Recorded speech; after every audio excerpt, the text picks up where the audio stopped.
In this episode, we're going to talk about pushing versus pulling again. And it's because over and over and over, I watch people push moves they have no business pushing. And pulling on the oars is an important skill. We should be doing pushing, we should be doing pulling, and we should be doing the downstream ferry. I've done a bunch of videos about this. I'm not going to go into the details of them, but I want to talk more about when and why to use them. And I think this is a problem because there's a lot of boaters who I think are a little arrogant. I'm just going to say it, you're arrogant because you're like, oh, push everything, pushing's cool. They get annoyed by people pulling in rapids because it's slower, it changes how they boat. The same people that make comments about oar rights being training wheels. That's an arrogant statement, in my opinion. Or that say, like at Rainy Falls, gotta run the meet, go down the big drop. Like, I think that we should learn to be great boaters and make good decisions. And I think that pulling is an important part of our rowing, a really important part, a critical part.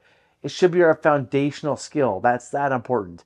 And although we may push 70% of the time, and we may downstream ferry 5% of the time, that 25% of the time that we're pulling is really important. Or let's say we're pushing 90% of the time.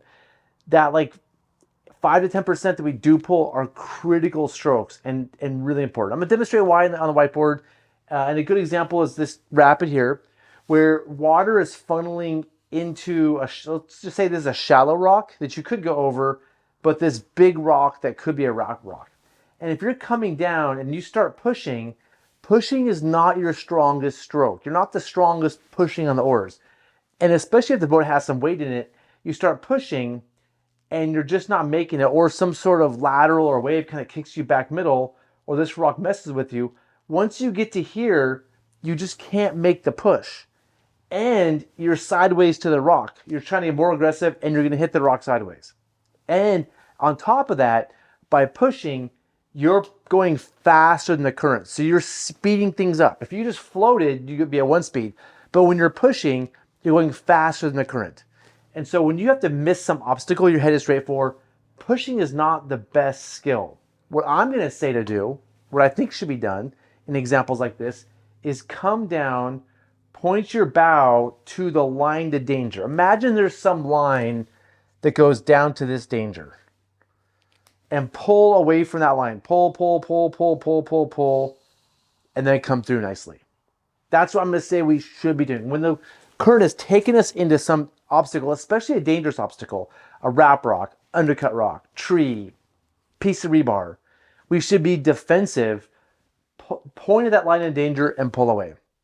Now, I understand some of you out there are just ballers. You are awesome boaters. You run this river, you're on 1,000,000 times, and you're just like God's gift to boating, and you got this. I get that. And those of you probably can push it. Like you have just the timing dialed, you've done it 1,000,000 times.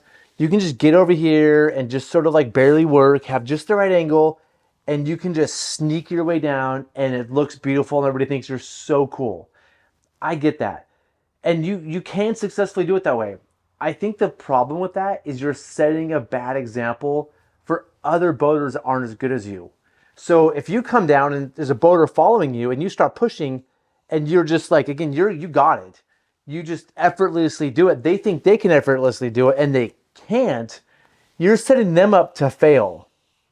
Like you're setting an example for them to fail. And again, you have the ability to push because you have so many miles, hundreds of miles, thousands of miles, millions of miles. You're a 1,000,000 miler. And you have the line memorized. You've done it 8,000 times.